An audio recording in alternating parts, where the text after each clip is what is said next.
ஈஸியாக ஒரு PRAN recipe பார்க்கலாம் வாங்க. மீடியம் சைஸ் வெங்காயம் எடுத்திருக்கேன். சின்ன சைஸில் ஒரு தக்காளி, ஒரு ஜார் எடுத்துக்கிட்டேன். அதில் கட் பண்ணி வச்ச தக்காளி, ஒரு 3 டேபிள் ஸ்பூன் வந்து வீட்டில் அரைச்ச குழம்பு மிளகாய் பொடி போட்டுக்கலாம்.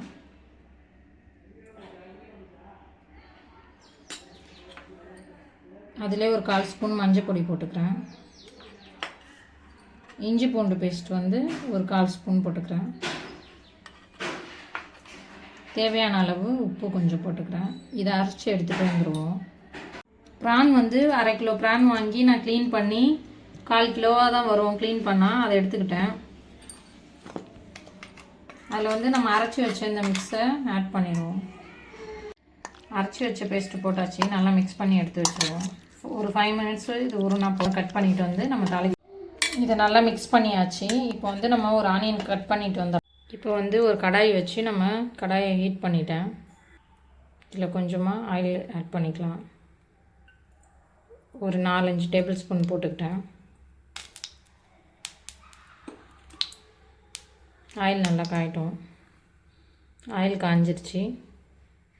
ஒரு 1/4 ஸ்பூன் சோம்பு போட்டுக்கிட்டேன்.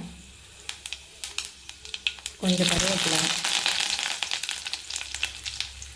கட் பண்ணி வச்ச ஆனியன் போட்டுக்கலாம்.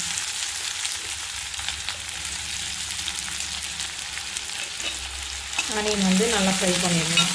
கோல்டன் ப்ரௌன் ஆகட்டும். ஆனியன் நல்லா கோல்டன் ஃப்ரை ஆகிடுச்சு. இதில் வந்து நம்ம எடுத்து வச்ச ப்ரான் ஆட் பண்ணிடுவோம்.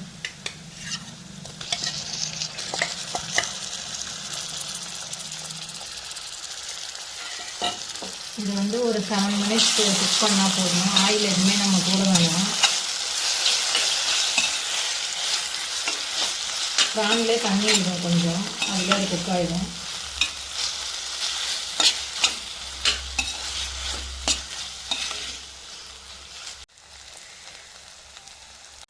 நல்லா ட்ரையாக ஃப்ரை ஆகிடுச்சு. நல்லா எண்ணெய் பிரிஞ்சு சுருண்டு வர ஆரம்பிச்சிச்சு. ப்ரான் ரெடி ஆகிடுச்சு. கொத்தமல்லி தூவி நம்ம இறக்கிடலாம். ப்ரான் ரெடி ஆகிடுச்சு. வாங்க சாப்பிட்லாம். இந்த வீடியோ பிடிச்சிருந்தா லைக் பண்ணுங்கள், ஷேர் பண்ணுங்கள், கமெண்ட் பண்ணுங்கள். Bye friends.